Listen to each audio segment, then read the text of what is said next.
Welcome to Apache Rifle Works. We are here today to show you how to mount an optic.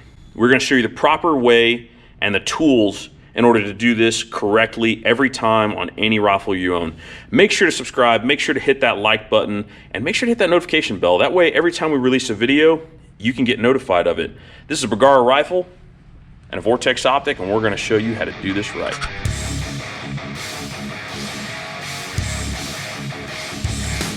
Guys, welcome back to the bench. Apache Rifle Works here with another tutorial on how to mount a scope properly. We here at the shop fix a lot of scopes or accessories to scopes like rails and rings that are mounted incorrectly. So what we want to do is we want to show you some tips and tricks to do this right the first time so that you never have to have issues with your scope coming loose or having issues in the field, things like that. So what we're going to do is today on this Bergara rifle, we'll be mounting a Vortex Viper HS rifle scope with a set of Warren Mountain Tech rings. We do have a Seekins 20 MOA rail on this rifle, as he is going to be shooting this at a little bit of some distance. So let's get to it. Tools we're going to need to mount this scope to this rifle. We're using a Wheeler leveling kit, which will come with a standard level and a barrel indexing level. We also have this guy. This is a level that fits inside of the action. This is a great level to index to the raceway inside the receiver. Just make sure it's not tilted down like that when you're using it.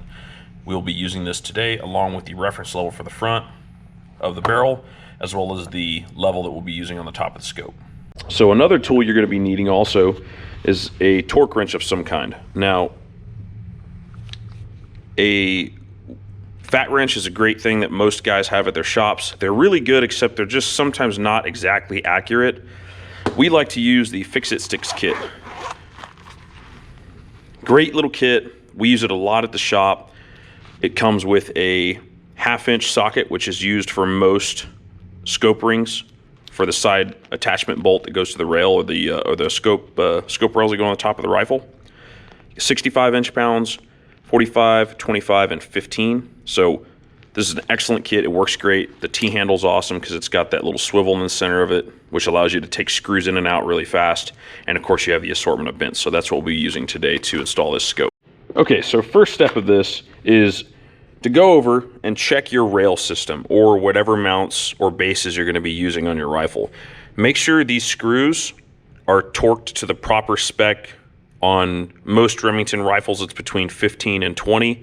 We like to go on that 15 to 18.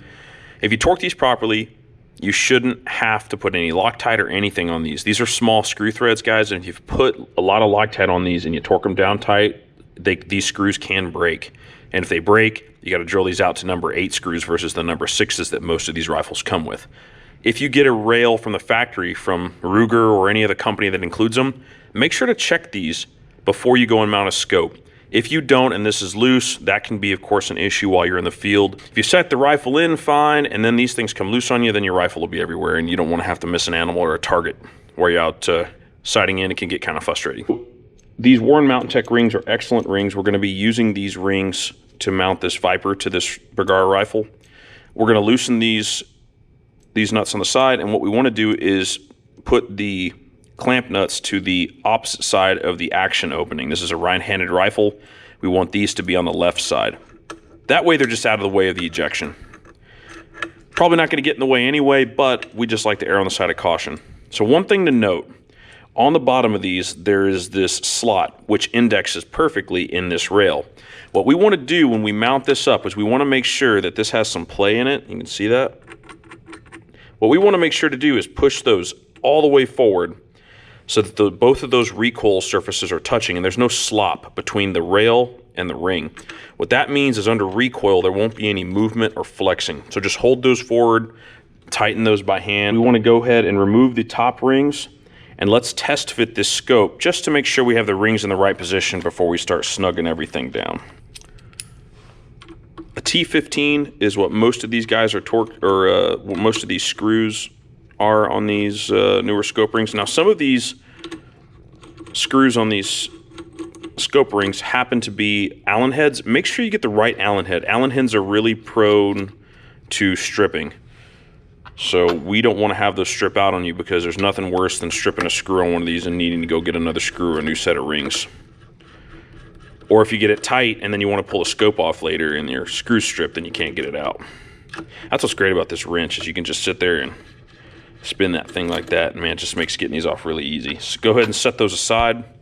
What we're going to do with these still, of course, not tightened down, is just verify that we have plenty of room forward and aft of these rings here. These are nice and in the middle, so that way we have plenty of room back and forth to test fit this. Make sure we get the eye relief right. Now, one thing to be aware of is when you're going through and doing this, you have plenty of scope, plenty of clearance here. Now, plenty of clearance is enough to stack 3 to 4 business cards is generally fine. Anywhere between 30 and 40 thousandths is plenty.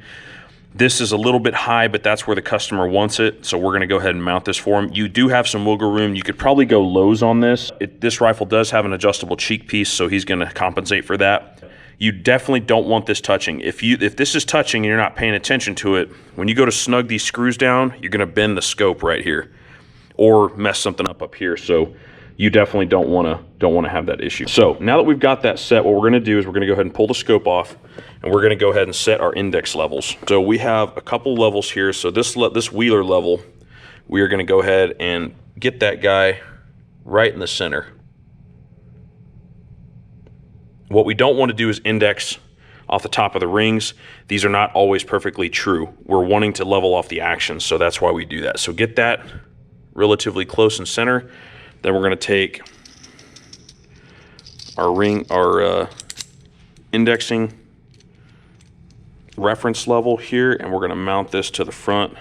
This is not an expensive kit, guys. You can get this on most online places like Midway. You can get them from us on our online store. So make sure that you go check that out if you want to do this at home. This is a great kit to have, and you can mount anything to any rifle. So we want to make sure that this and this match. So we'll touch that just a little bit to the left, make sure that's perfectly center, and then we're just going to make sure and match that. And using this little knob here, we're just going to adjust that. That's perfect. Which this means now is I can ignore this because I have the reference level set. So I can pull this off if I don't want to use that. Now we're going to go ahead and we're going to torque our bases, because I'm happy with where those are at. We are going to torque these to 65 inch-pounds. That is what Warren recommends these be torqued to. And we'll torque these until they stop moving. And you'll see that stop spinning, and that torque is set. Any ring that you can put 65 inch-pounds is a stout ring. Now you go with a set of inexpensive Leopolds.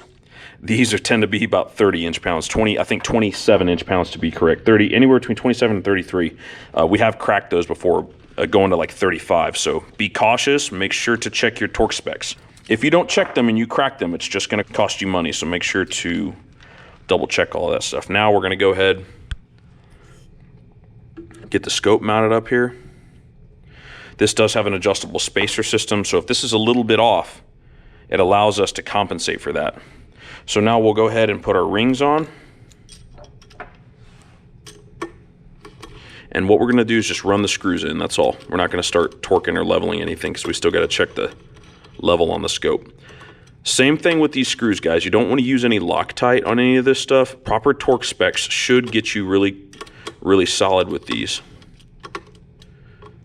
And if you keep this kit in the field with you, it allows you to be able to have a small repair kit with you in case you have any issues. There's nothing worse than getting somewhere and maybe your rifle had to ride in a plane or in a vehicle and something was just a little loose, and then it ends up causing you issues later. Now we're going to grab our reference level and we're going to place that guy right here. Now this is slightly raised on this scope. Something to be aware of is on these turrets, if there's a slight raise here or something that makes this one wobble back and forth, that can cause your level to be off. So make sure that you avoid that by pushing forward of this fiber optic, and you should be fine. So the rifle's level, we'll check the rifle level. That's good. Now we want to do is we want to level this scope. So we're just going to rotate this guy until that level comes perfect. And that's it. Boom. So that's nice and straight. And now we're going to work on getting this all torqued down. Now, a great way to make small adjustments is if you have a screwdriver with a soft handle, something that's not going to hurt your scope. If you've got to tap small adjustments, you can come over here and just small taps will allow you to make really fine adjustments if you're trying to get perfect. Even a plastic mallet will be fine, but remember, I mean, I'm talking like finger taps, nothing big. It should never be tighter than that while you're doing these adjustments. At this point, guys, we've got this all semi-tight. What you want to do is go shoulder the rifle. You can remove this while you do that because you still have your reference level. Don't take that off. If you take this off, then you'll have to start all over again with leveling everything out. Get the eye relief set by moving the scope forward or rearwards. Then when you get back, essentially just do the same thing. Make sure to check because you moved it. Check your level. We haven't moved ours, of course, it's good. So now we're going to go ahead and torque everything down. While you're torquing that, you want to leave your level up there just in case you have any issues. So what we're going to do is we're going to start with a 15 inch-pounds. Now I do not have an 18 inch-pounds torque driver from Fix-It Sticks. So we will get them snug with 15 and then we'll set this to 18 and just snug it just that little bit more. 18 inch-pounds, is the recommended torque setting for these rings. Now the other thing you want to do is that gap you want to make sure is equal on both sides. You don't want one touching because if it's touching, it's clamshelling this together and that's not a good thing. That means you've got uneven torque. So just make sure they're nice and spaced. And as you're cinching these down, make sure the level's not changing. And if you use good products, guys, good rings, good rails, good scopes, things like that, you're not going to have a lot of issues mounting this stuff up. But if you go with some inexpensive options that might have some issues with quality, you might run into those issues, and you definitely don't want to have those, especially when you've got a nice scope you're trying to mount, whether it's a $400 scope or a $5,000 scope. It doesn't matter. Here at the shop, we treat all scopes equally. So if it's a 22, it gets mounted exactly the same. There's no exceptions here, because if you're doing it any other way than this way, it's wrong. I'm sorry, it just is. Unless you're doing a variation of this process. If you're mounting without levels or anything, there's no guarantee your rifle's level, even if you eyeball it. So now that we've got that out, got these torqued to 15, what we're going to do is go ahead and set this to 18. It should be just under the 20, just like that. And then we'll go ahead and finish snugging these guys up. And that'll pop and perfect, just like that. And that should be plenty for this scope, guys. Once that's done, check your reference levels right here and check it over there. And that's it, guys. That is mounting a scope in a nutshell. The most important thing about mounting an optic on your rifle is, as an overview, you want to make sure that there's clearance in the bell and that you've got the right height scope rings. Mediums on a 50 mil objective most of the time work good. If you go with highs in a 50, you're going to be floating way high here. It's going to be way too high. If you go mediums in a 56, you might, this setup right here with a 56 mil objective, this is a 50, 56 would clear here, so that's plenty. But it's also mounted on a rail, so you have to take that into account. If you have questions, feel free to call us or ask a guy that maybe you know if you live near a reputable gun shop. Make sure to check with them or go get your rings from somebody that can actually help you. Make sure you can bring your scope in and they'll get you the right things to help you mount your scope correctly. Rings, I think any ring anywhere between $45 and $100 is going to get you any quality of mounting system that you can want in any caliber. You can go up to $200 to $300 in rings, which there's nothing wrong with those, with really big calibers going above 338 Lapua. You generally want to have either 6 screw designs or a heavier design, but for anything 338 Win Mag and under, depending on how light the rifle is, a good set of $100 rings will generally cover you. The other thing that's important, guys, is remember, as an overview, make sure to torque down any screws to the proper torque specifications. Most times when you buy a rail or rings, they're going to be in the package. If they're not in the package, you can always call the manufacturer or check the paperwork inside the box to make sure that your torque settings are correct. So as a tools overview, Fix-It Sticks, great kit. You've got lots of options. You can also buy different torque settings from Fix-It Sticks and be able to customize any kit that you'd like. You can also use any kind of standard bits for this, so you can always buy and add bits to this kit. Fat wrench, another great option. Not as precise, but it works well, and you can get these on our website as well as many other places. Wheeler's leveling kit. Of course, we've got the other level up there. This is a great kit for the money. We use it a lot, and it's very precise. We shoot a lot of, we do a lot of long distance shooting and build our own rifles, and this kit's been really good for us. Guys, thank you all for coming and sitting with us today and going over a quick overview on how to mount a scope correctly. Make sure to go to Facebook at Apache Rifle Works and like us there. Go to Instagram at Apache_RifleWorks and like our pages. It helps us out a ton.